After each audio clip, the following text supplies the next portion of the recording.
കേരളത്തിൽ ഏറെ വിവാദങ്ങളുണ്ടാക്കിയ എമ്പുരാൻ സിനിമയ്ക്ക് ഹിന്ദു വിരുദ്ധ രാഷ്ട്രീയ അജണ്ടയുണ്ടെന്നും അത് ചരിത്ര വസ്തുതകളെ ബോധപൂർവം വളച്ചൊടിക്കുകയുമാണെന്ന വിമർശനവുമായി RSSന്റെ മുഖപത്രം ഓർഗനൈസർ.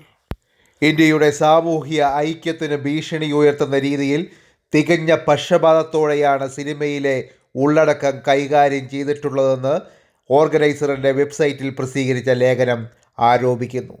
2002 ഫെബ്രുവരിയിൽ ഗുജറാത്ത് കലാപത്തിൽ ഹിന്ദുക്കളാണെന്ന് കുറ്റക്കാരെന്ന് വരുത്താനും രണ്ട് സമുദായങ്ങൾക്കിടയിൽ വിദ്വേഷം വളർത്താനും ഹിന്ദുക്കളെ വില്ലന്മാരായി ചിത്രീകരിക്കാനും സിനിമയിൽ ശ്രമമുണ്ടെന്നും ഓർഗനൈസറിൻ്റെ ലേഖനത്തിൽ പറയുന്നു. ഹിന്ദുക്കളെ രക്ഷകരായി ചിത്രീകരിക്കാവുന്ന സാഹചര്യങ്ങളിൽ പോലും വില്ലന്മാരായി അവതരിപ്പിക്കുന്നു.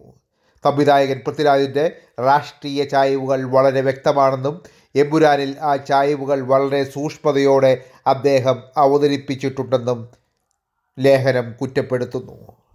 ഇതേ തുടർന്ന് എമ്പുരാൻ സിനിമയിൽ 17ഓളം വെട്ടിത്തിരുത്തലുകൾ ഉണ്ടാകുമെന്ന് സിനിമയുടെ സംവിധായകൻ അറിയിച്ചു. RSS പറഞ്ഞിട്ടുള്ള ഭാഗങ്ങളെല്ലാം തന്നെ വെട്ടിമാറ്റിയായിരിക്കും പുതിയ സിനിമ റിലീസ് ചെയ്യുന്നത്.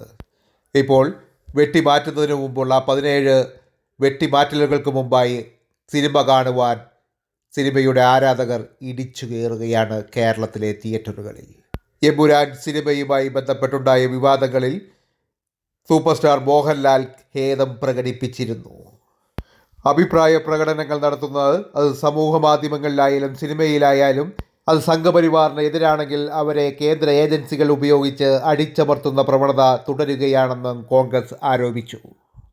അതിനിടയിൽ എമ്പുരാൻ്റെ മാർക്കറ്റിംഗ് തന്ത്രമാണ് ഈ വിവാദങ്ങൾക്കെല്ലാം പിന്നിലെന്ന് ചിലർ ആരോപിക്കുന്നു.